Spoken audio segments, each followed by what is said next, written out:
Alright, short follow-up video to the one I uploaded earlier about why you shouldn't buy 7 Days to Die on console. They're now releasing a new console version of 7 Days to Die. Not sure when, no updates on that, just that, as you can see on screen just now, April 28th, the 7 Days to Die Twitter tweeted that they are doing early work, so that could be anything between the next 2 months or the next 2 years of release on the new console version.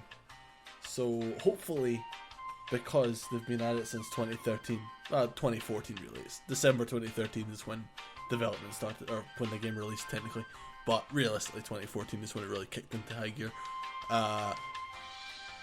That was 8 years ago, so hopefully it's not going to be another 8 years before a good console version is released. And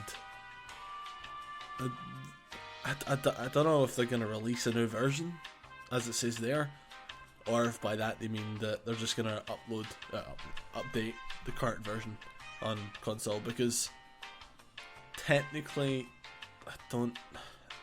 I think for them it'd probably be easier just to release a new version on console. I'm not sure about the legalities of console development and releasing games on it, but the company that used to be the publisher for the console version is now under. Well, I saw someone tweet something earlier about them actually being up and running again, but I haven't heard anything about that. I haven't seen anything, and it was a pretty big company, so if it was up and running again, I'm pretty sure it would actually be announced, and I would have seen it. It's Telltale Games is who the publisher was for 7 Days to Die on console. And yeah, that's the same Telltale Games that did the Walking Dead Telltale series and the spin-offs and the Batman Telltale game series and the Wolf Among Us and all that. So pretty great company. Not sure why they went under, but whatever, we move. So yeah, to circle back, I think it'd be easier for them just to not deal with that company again. A good company, obviously, but I don't know if they don't own the rights to publish it on Xbox anymore, or console in general, or I don't know if there's some legalities that prevent them from just updating the current version, because technically the company that would actually release the update is under, or I don't know. But if they release a new version, then if the people who bought the original version don't get it for free, or at least a discount, then that's kind of sus, that's kind of weird. If they don't release a new version and just update the current version, then well, that makes the most sense, realistically speaking, from a gamer's perspective. I don't need to download anything. I do the update. I don't need to download any new games. And the thing is, the consoles that are out now, they can match high-tier gaming PCs, like the Series X and the PS5. The hardware in them can match high-tier gaming PCs. Well, mid to high tier. Like, realistically speaking, for what it needs, it's a high tier gaming PC if you want to run 7 Days to Die.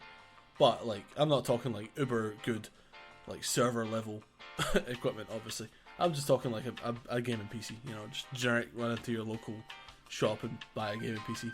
It'll run it fine. It doesn't need that much. Although the optimization for 7 Days to Die, even on PC, is kind of lacking, I suppose, because I think it needs 12 gigs RAM. Well, needs, but recommended is 12 gigs RAM for the Steam version, and the minimum requirement is 8 gigs, so it's kind of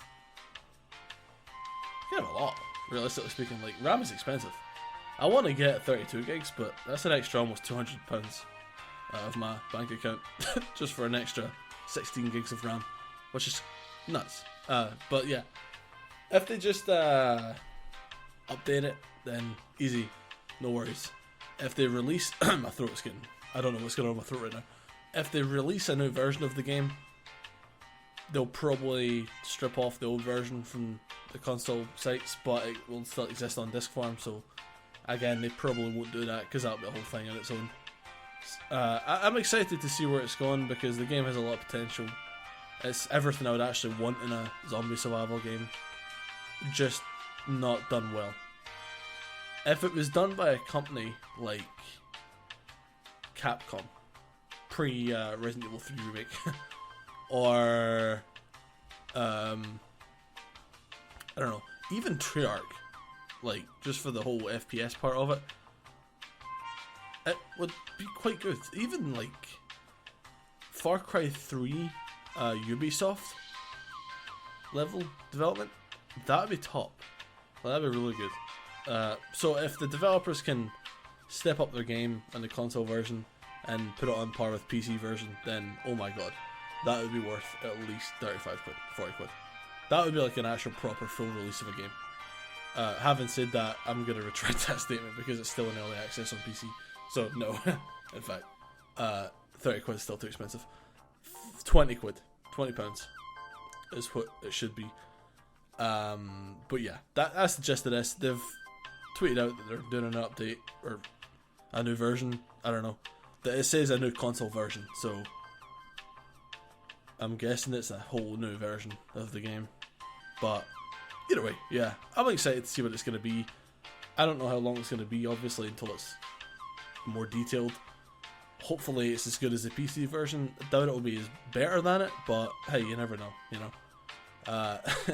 Either way, thanks for watching the video. Subscribe if you want to hear more random stuff about games, and hopefully my throat doesn't die.